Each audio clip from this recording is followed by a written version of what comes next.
Hello guys, welcome to the second episode of Planetarily Polite. As promised, this is my show about recommendations of literature that has not been originally published in an English language. I ended the previous episode with the story with an omnibus from India called The Ladies' Coupe, and I'm starting this one with also an anthology with an omnibus called The Yacoubian Building by Alaa-Al-Aswany, which was published in 2002 in Egypt. It's a story similar to The Ladies' Coupe, which takes place on a train. This story takes place on the roof of a building. Not just the roof of a building, but that's where the heart of the building lies. Made originally for the posh people, for diplomats, for rich businessmen, and people with high hopes, with the promise of Egypt to become a glorious country as it used to be, which all fell apart with the dethroning of King Farouk in the revolution in the 50s, and suddenly the beautiful building became home to families of military people and then families of middle-class people, and the apartments got cut up into pieces, servicing less and less financially established individuals. And on the roof of the building there are sheds 2 times 2 meters wide that used to belong to the apartments, like convenient sheds, like storage units, that had become housings for the people of the poorest variety, of the farmers who migrated to the cities thinking that it's going to bring them fortune, to the lowest classes of the low, which also often usually serves for the best stories, especially from rags to riches stories. The book follows a variety of characters, their stories intertwine. However, the more important side of the book is, of course, the illustration of the environment that the city of Cairo was, and still is to a degree. I have traveled quite a bit of Egypt up and down. I hitchhiked, and I more than once slept in some of these tiny itty-bitty buildings, which are designed as a sort of parasites on top of an actual building. They're usually made of different materials. It's a sort of a hive with its own culture, its own hospitality. Someone like me would gravitate towards those sheds far better than it would to the posh apartments underneath.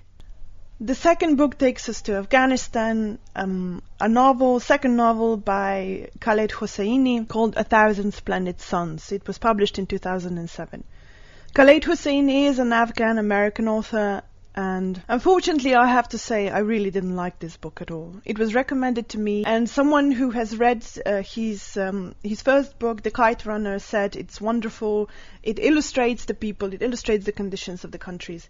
These are the countries I've seen, and I wanted to read. Of course, I'm not able to read in Pashto because I don't speak that language, but the recommendations came very shiny, and I was deeply disappointed. That book is basically just torture porn. The central character of the story is Mariam. She is, from the first page to the last page, she's fucked, basically. The author admitted that he was under high pressure from his first book because it was such a success to write something equally powerful. But I liked the first couple of pages when, spoilers obviously, Mariam's mother is still alive. After that it just goes down, because while she's still alive, although her mother is really bitchy and she spoils every single good thought that Mariam has, she really does it to protect her from the reality of their situation. And when the lady dies, Mariam's life just falls apart, and when you think she's hit rock bottom, it falls and she gets more and more abused. She ends up dying, defeated, broken. That lady never has a day of happiness in her entire life.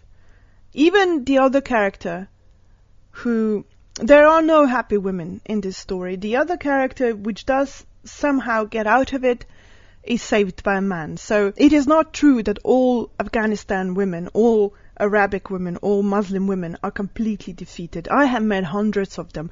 Some of them are kick-ass women. Yes, most of them are locked into their houses, but they are kick-ass women.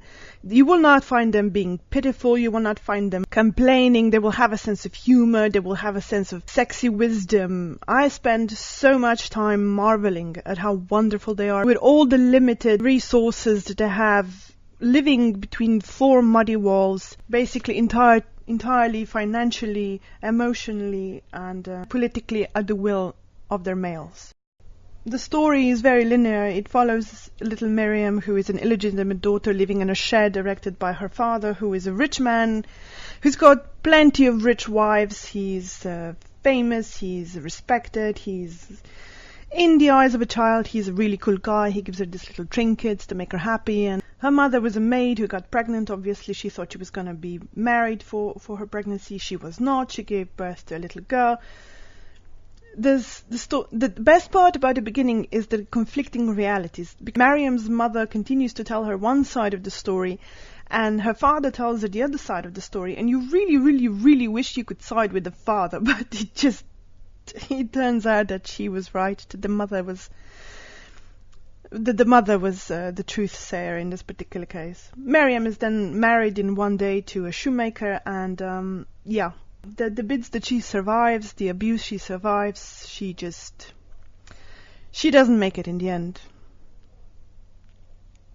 It's really sad and it's really depressing. And it's written in such a way that it's just gruesome for the sake of being gruesome. So, as my rule for bestsellers will say, this book is super famous and I would not recommend it. To pick up right back into the summer mood, into sunshine, into beautiful mornings, into clean spirits, I'm going to take you to Finland, to an island. Of course, well, if you're going to be in Finland, why be on a mainland? It's the country with most beautiful islands on the planet. To a person, to an author that I have all my cats named after, Tove Jansson. She is a lady who lived on an island. She lived by her own rules. She was a daughter of authors and she was well educated. She even advocated for a Slovenian author called Alma Karlin to be nominated for a Nobel Prize in Literature. I'm not a big fan of Alma Karlin. She was a world traveler, but I don't like her literature, unfortunately. Whereas Tove Jansson, the way she wrote, the way she describes things, I've never met an author who could do it the way she does, who could do it so incredibly well. I'm going to specify the book called Summer Book, published in 1972. It will suck you in. The description of things will just pull you in. When you stop reading and look up where you are, you're going to be shocked because your soul has been transfixed for the minutes you've been reading.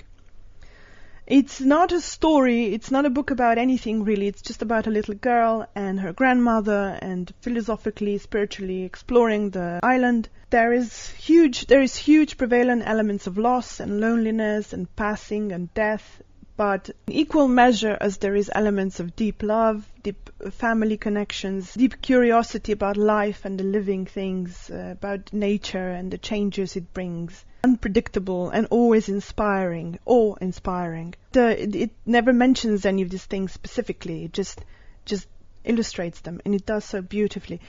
Tove Jansson is more famous for the Moomins, the series about this. Well, if you don't know what the Moomins are, you may want to look them up. You may want to read their books because it's going to make you better for it, for knowing the Moomins. Their attitude towards life and their stories, they are not comparable to anything else. The attitude of being a drifter, a traveler, an explorer, nobody gets it like she gets it. I can't explain it. It's just, once you've let them touch you, they are not going to let you go. You will be braver and kinder once you've known the Moomins. She was very talented. She illustrated her own stuff. She wrote other novels, but I think if you want to feel your soul coloring the color of summer, that's the book I would recommend for you. And if I wanted someone to there are many excellent books coming from Finland. If I had to choose just one, this would be the one. Summer Book by Tove Jansson. And so with this one, I leave you. Guys, thank you very much for listening. I'll be making the next episode very soon, with Japan, Norway and Argentina featuring in it. And I hope you guys are having a wonderful summer. It is so hot out here, it's not even funny. It is like 40 degrees Celsius at night. I spend the nights lying in bed looking at the ceiling fan and, recommending summer books to you guys. Ironically. Anyway, bye bye for now. I'll catch you again soon. Cheers.